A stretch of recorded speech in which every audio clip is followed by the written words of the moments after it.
A Song of Ice and Fire is a complex narrative that tackles a lot of incredibly uncomfortable concepts.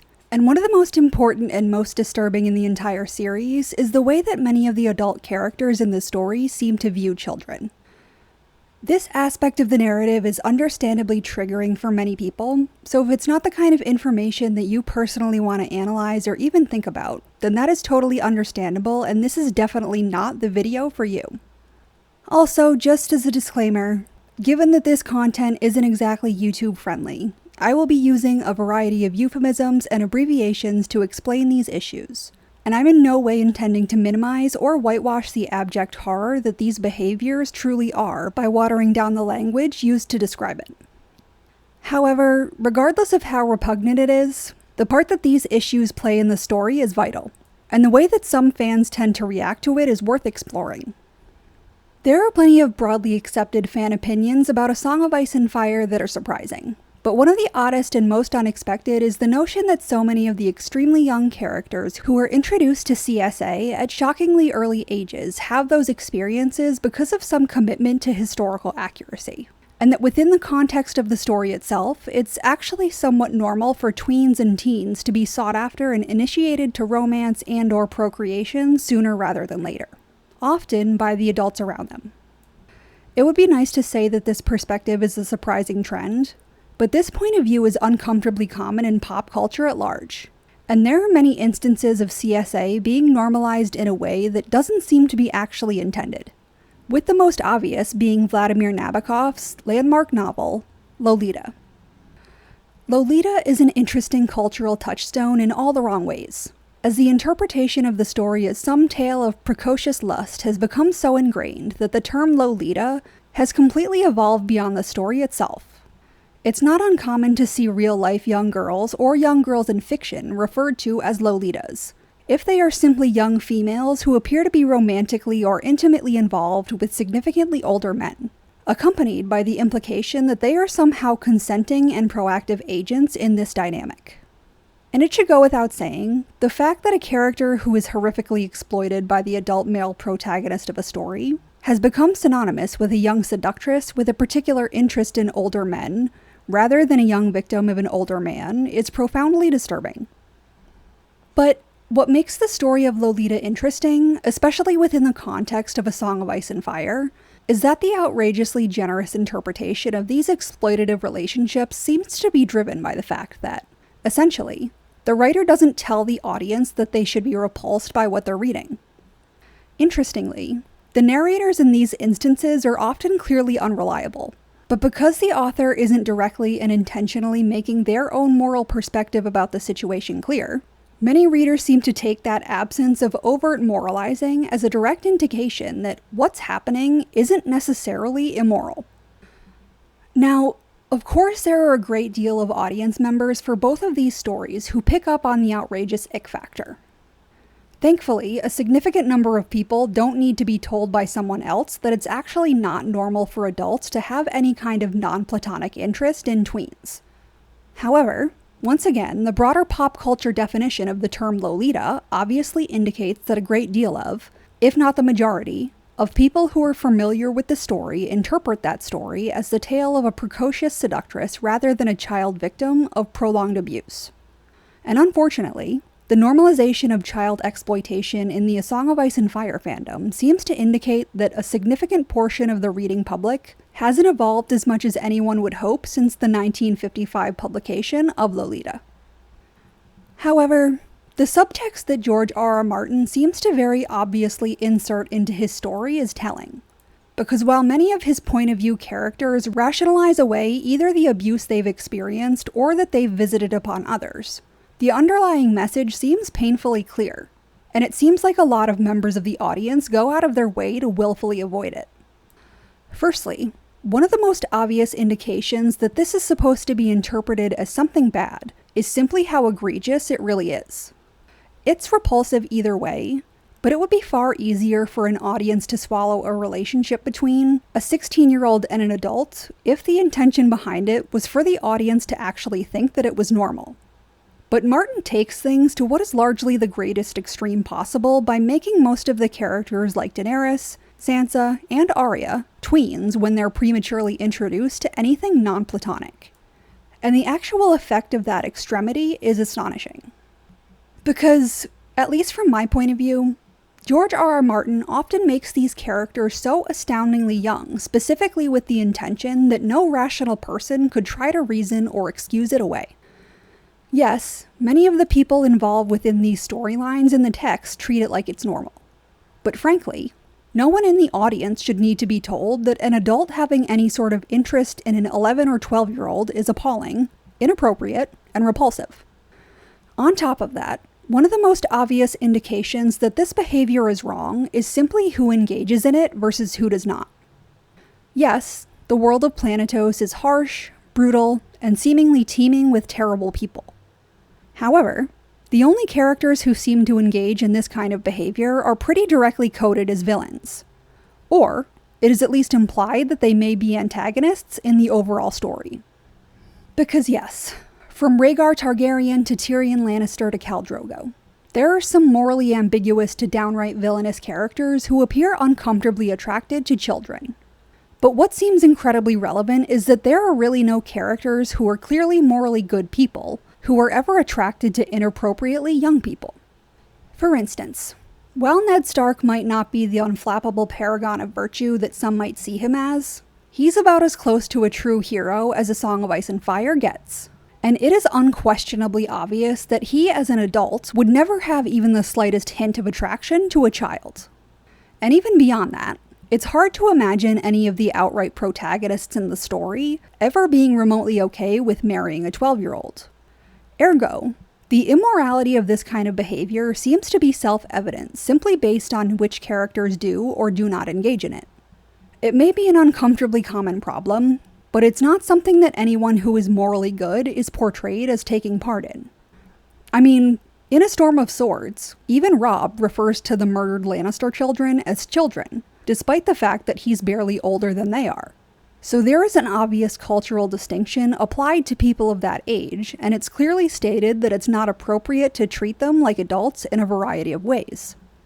But from an even broader storytelling perspective, the effects of exploiting disturbingly young people is very consistent and utterly catastrophic for the victims, the perpetrators, and the entire world at large.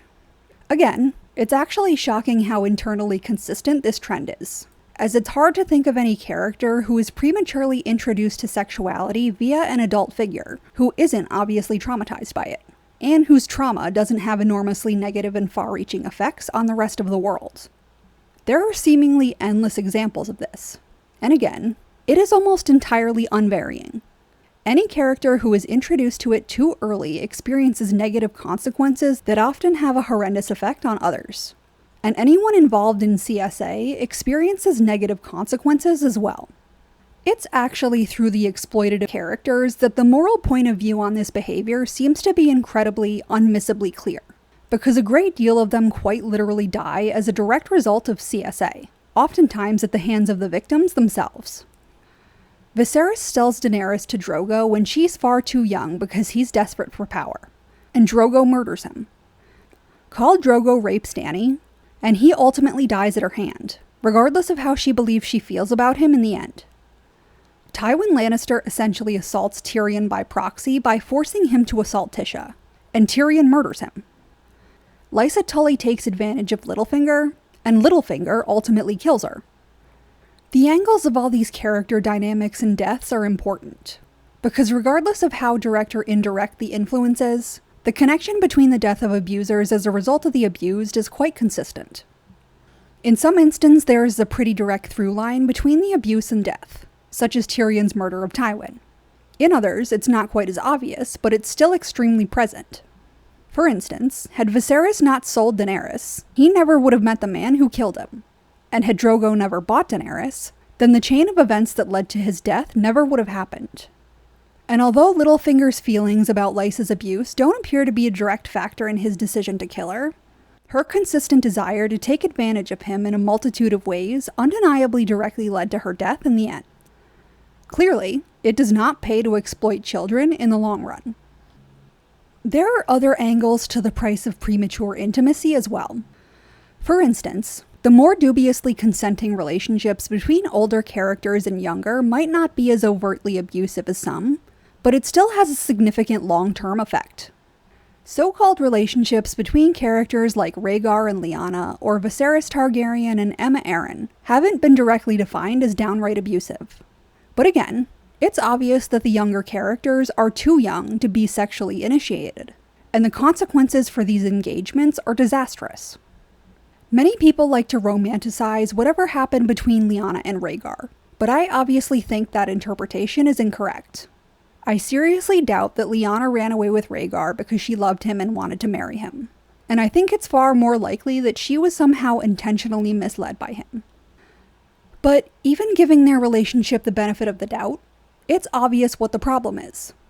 Lyanna might be older than some of A Song of Ice and Fire's other child victims, but she is too young to be married to anyone, because if she were ready to be wedded and bedded, she would have been.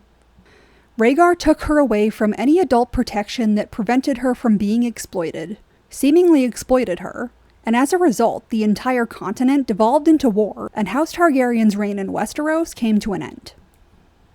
Viserys and Aemma are another interesting case that shows how the consequences of child exploitation are far-reaching and extreme, and it'll be interesting to see how that translates to the screen in House of the Dragon. Although it's not directly stated, it's pretty clearly implied that Aemma's pregnancies at an extremely young age led to her many miscarriages, as well as her premature death. Aemma's story is an incredibly disturbing one for a lot of reasons. Aemma was about 11 years old when she was married to Viserys, which is yet again an appallingly young age for any girl to be married to anyone. But her marriage to Viserys truly demonstrated the literal, physical limitations of child brides, as Rhaenyra was ultimately her only surviving issue. It also demonstrated why the theory that A Song of Ice and Fire's children are being married off to adults in the name of historical accuracy is largely incorrect, as those physical limitations apply to girls in the real world as well. Aemma wound up dying in childbirth at the ripe old age of 23, and Viserys went on to marry Alicent Hightower. And although it's impossible to say what would or would not have happened, the likelihood that Aemma Arryn would have lived far longer and given birth to more than one surviving child had she not begun dealing with pregnancies and miscarriages at the age of 11 or 12 seems pretty high. The likelihood that she could have birthed a living son, or at the very least the likelihood that she could have lived as long as Viserys and left Rhaenyra as the only possible heir to the Iron Throne, would have been considerably higher if she hadn't been married and impregnated at such a repulsively young age. Meaning that in a somewhat direct sense, the exploitation of Aemma Arryn at least partially led to the Dance of the Dragons, which was truly the beginning of the end of the Targaryen dynasty.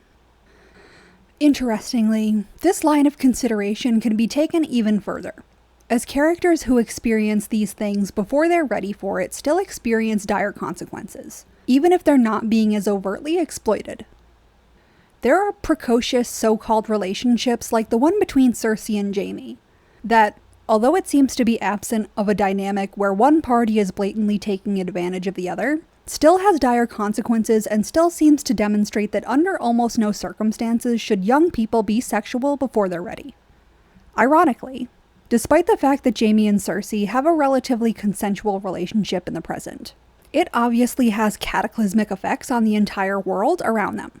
And it's fairly directly stated that they began to experiment with each other far too soon, as Joanna Lannister separates them in order to stop this experimentation in its tracks. And Joanna dies long before Jaime and Cersei even reach double digits in age. And while Jaime and Cersei claim to be in love with one another and their attraction seems to be mutual and on a relatively level playing field, they obviously have some very bizarre hang-ups about intimacy and love. Not to mention, their romantic relationship is quite literally the catalyst for a massive civil war, and it seems to be the bedrock for the impending destruction of their entire bloodline. Of course, there are instances of precocious characters seemingly having no trauma associated with sexuality, but the Arianne Martells of the world of Ice and Fire are few and far between. The vast majority of characters who have any manner of experience before they're ready have unfortunately dire consequences as a result. There is obviously a great deal of narrative satisfaction that comes from these many victims being the cause of their abusers' ultimate downfalls. But what is unfortunate is there isn't really any hopeful resolution to the survivor stories. Yes, the people who take advantage of them oftentimes die as a direct result of that. But the damage that's done still has after effects that linger and largely spread that trauma to others.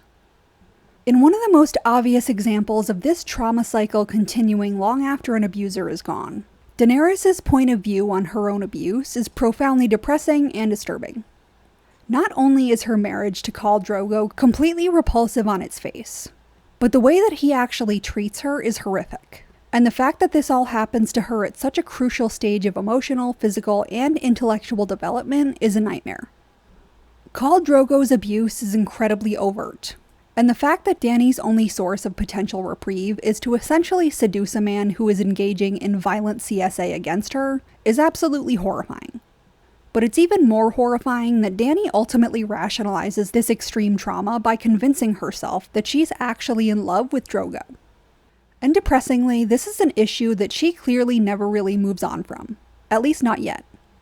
She still romanticizes her relationship with Drogo and believes herself to be in love with him. She is attracted to age-inappropriate, exploitative creeps like Daario Naharis. She rationalizes away the untoward behavior of adult men who try to take advantage of her, like Ser Jorah. And tragically, her incredibly warped perspective on love, intimacy, and everything in between causes her to make some profoundly disturbing statements and decisions, revolving around or related to her early abusive experiences. For instance, the dubious consent of her intimate interactions with Irri seem to fly completely over her head. She is empathetic to assault victims when she sees them, but her solutions to these crimes are at times downright disturbing. The fact that she suggests marrying victims to their assaulters during the sack of the Lazarene seems to very pointedly illustrate her drastically distorted view of sex. And although it's only speculation, I think Dany's extreme abuse is likely the reason why she was so cavalier about the mass murder of anyone ages 12 or older in Astapor. Again, as we see from the more well-adjusted characters in the series, there is a cultural distinction that separates children of that age from anyone older. And again, any reasonable person understands that a 12-year-old is a child. But this choice makes more sense through the eyes of a girl who is barely older than that herself, and who was married off to a full-grown man who also happened to be an abusive rapist at the age of 13.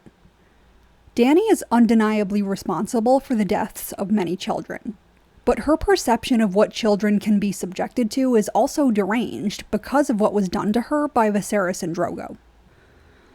Characters like Tyrion and Littlefinger actually offer even more insight into the long-lasting consequences of childhood exploitation, because they're adults by the time the story begins, but the effects of their experiences seem to be obvious. Tyrion is an interesting case study, because his behavior and point of view are incredibly unreliable, self-absorbed, and stunted. He experiences a lot of self-pity because Sansa Stark has no romantic interest in him, which is quite frankly insane. Sansa is a hostage of the family who slaughtered her own. She's forcibly married to a man who is twice her age, and Tyrion is both attracted to her and is quite frustrated that she's not attracted to him. A lot of readers seem to pay a bizarre amount of attention to the fact that Sansa finds the canonically hideously ugly Tyrion unattractive. And that hyper-focus seems to outshine the fact that it would be absurdly inappropriate for a 13-year-old to be attracted to a 26-year-old under any circumstance. And that it's downright repugnant that a 26-year-old is romantically interested in a 13-year-old and is legitimately upset and confused about why she continually rejects him. However, within the broader context of Tyrion's trauma, it at least makes a certain amount of sense. Firstly, his ideas about what is or is not appropriate is extremely off base. And again, George R.R. Martin seems to go far out of his way to make sure his character's development timelines match up, because Tyrion just so happened to be 13 years old when he met and married Tisha. Tyrion's brief relationship with Tisha informs a great deal of his point of view regarding all things romance. And while the more obvious examples of this obsession come in the forms of issues like his fixation on prostitutes, It seems entirely reasonable that Tyrion's view on sexuality was likely permanently stunted and scarred after Tisha's gang assault and Tyrion's own abuse. It's not hard to imagine why he would have such a childish view about his marriage to Sansa, and horrifically, why he might be attracted to someone Sansa's age, because the only time he experienced any semblance of passionate enjoyment prior to extreme trauma was when he and Tisha were that age. But an explanation is not an excuse, and Tyrion's perspective and behavior have a clear negative impact on the people around him. Sansa luckily escaped their marriage mostly unscathed, although again, many readers seem to overlook the fact that Tyrion did essentially assault her on their wedding night despite the fact that the marriage wasn't consummated. However, Shae seems to be the most obvious and tragic example of how Tyrion's childhood trauma can very severely impact others. Frankly, his feelings and perspective on Shae is completely irrational. Yes, she's at least older than Sansa, but she is literally a paid companion who has zero power in comparison to anyone bearing the surname Lannister. So, the fact that Tyrion literally kills her for her supposed betrayal, with absolutely no recognition of the fact that Shae has been used and manipulated by many people, including him, and that she owes him no loyalty whatsoever, is profoundly disturbing. Unfortunately, Sansa appears to be a veritable creepo magnet, because she escapes the captivity of one predator because another predator wants her even more. Littlefinger has seemingly never been a particularly selfless or caring individual, but his experience with Lysa and the rest of the Tullys clearly informed nearly every aspect of his being. And it's not hard to feel sympathy for the exploited and discarded child that he was in his formative years. Littlefinger often seems to reference Catelyn's rejection as the primary driving force behind his desire to acquire as much power and status as possible. But it seems extremely likely that the unstated and obvious driving factor is largely his experiences with Lysa and the rest of House Tully. Peter's perspective on Lysa and Cat is fascinating, because although Lysa assaulted Littlefinger when he was too drunk to even realize what exactly was happening, he has at least tried to convince himself that Catelyn was the person who did it, and seems to take a certain point of pride in the notion that he was the one who deflowered both of Hoster Tully's daughters. However, on some level he must be fully aware that that's not true, and that Lysa and Hoster both essentially took horrific advantage of him. Peter's first experience with Lysa was undoubtedly a traumatic event that he tried to rewrite within his own mind. It seems likely that on some level he knows Lysa is the one who assaulted him, and it would actually make sense that he would sleep with her later, as it's fairly common for assault victims to attempt to regain some semblance of control over the situation in a similar way. But what happens afterward actually makes things exponentially more horrific. Littlefinger was likely intimate with Lysa as a means of suppressing the genuine trauma of what she did to him before. But when their intimacy is revealed, Littlefinger, a teenage boy who spent his formative years with the Tullys in Riverrun, is tossed out like yesterday's trash without a second thought. He is a nearly powerless child, and the people around him who likely felt like family to him either directly abused him, got rid of him to cover up that abuse, or straight up ignored him once he was gone. There was probably an aspect of Baelish's personality that was always going to aim high, but his desperation for power and his willingness to horrendously exploit others was likely either created or extremely magnified by this particular experience. Because although Littlefinger does have his hand in a lot of different pies, one thing that is odd and doesn't really get the attention that it deserves is that he's a brothel owner. On its face, that might not seem that strange, but Peter Baelish is supposed to be a bit of a monetary genius, and a great deal of his machinations revolve around his ability to be strategic with money. To put it simply, there are many avenues through which Littlefinger can make more money with less effort. Not to mention, that line of work is an unnecessarily seedy option for someone who is already too lowborn for many of the positions he occupies and aims for. And there are a lot of unnecessary risks that come along with it. For instance, being the one to personally take custody of Jane Poole and open her up to horrific abuse is likely something that will massively backfire on him in the long run, even if he doesn't realize it. And more importantly, it's not actually something that he needs to do himself. So it's actually pretty weird that he leaves himself open in this way, especially since he doesn't have to. But it's also not difficult to see the through line from his own experience to what he does now. He was exploited and mistreated by people far more powerful than he was, and he now exploits and mistreats people that he's far more powerful than. When it comes to Sansa, Littlefinger's post-traumatic experiences take on an even more meaningful and interesting point of view. Obviously, like Tyrion, his attraction to Sansa is gross, weird, and it's even weirder that he doesn't get how weird it is. However, his obsession with using her to rewrite his own history is extremely interesting and layered as well. Littlefinger's seemingly impulsive decision to kill Lysa when she catches him putting the moves on Sansa is a bit of a shock, as she has been one of the most useful tools in his tool belt, and his already precarious position in the Vale is thrown into much greater chaos as a result of Lysa's death. However, from the point of view of childhood trauma Peter, this must largely feel like a dream come true. Because sincerely, Littlefinger's opportunity to change his own narrative in this moment is straight up wish fulfillment. Instead of being the child who is completely rejected by the woman that he loves and used and abused by the woman that he doesn't, now he gets to be the person who actually wins the girl of his teenage dreams, at least in his own mind. And he gets to be the person who kills the villain of his story. From an external perspective, that entire event is complete madness and chaos. But from his own point of view, he is probably living out his teenage hero fantasies in these moments. Unfortunately, Peter is no such hero.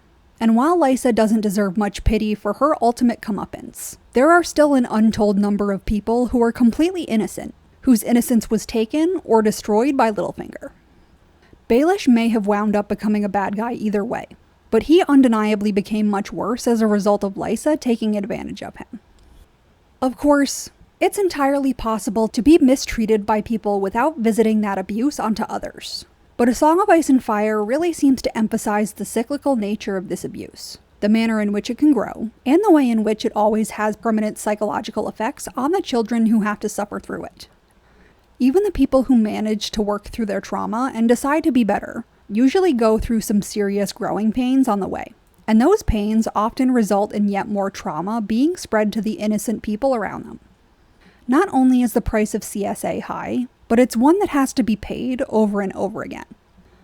In a sense, the urge to rationalize away this behavior is understandable. The fact that the characters themselves rationalize it makes it considerably easier for the audience to do so as well. And it is largely easier to overlook the issue rather than delve into something that's this horrific. Especially since the books don't go out of their way to moralize about it in the way that most media does. I mean, even the creators of Game of Thrones aged up the characters and whitewashed many of the Song of Ice and Fire's key abusers to sidestep this problem, so it comes as a little surprise that the readers often do the same. However, attempting to normalize it seems to be a mistake, and seems to be a fundamental misunderstanding of the story being told. Because as should be obvious by now, the subtext revolving around this issue is consistent and clear. CSA has a major impact that ripples throughout the entire society of Planetos. And the fact that some characters can get away with it or rationalize it does not mean that the audience is supposed to perceive it as acceptable. As the actual storytelling demonstrates, it's very obviously meant to be unacceptable. Consistently incorporating actions and behaviors that only bad guys participate in and that often gets them killed is not particularly ambiguous writing. And even if George R.R. Martin is showing readers that it's wrong, rather than telling them that it is, the message is the same. Sexuality and sexual trauma in the world of Ice and Fire is complex and layered, which makes it more interesting and harder to deal with. Looking at an abusive person and actually empathizing with the experiences that made them that way is not something that most people are comfortable with. But frankly, it's much better to do that, rather than to pretend that these kinds of behaviors or points of view are normal or acceptable in any society, even an imaginary one. But what do you think? Leave your comments and opinions below. And if you're interested in more content like this, like and subscribe.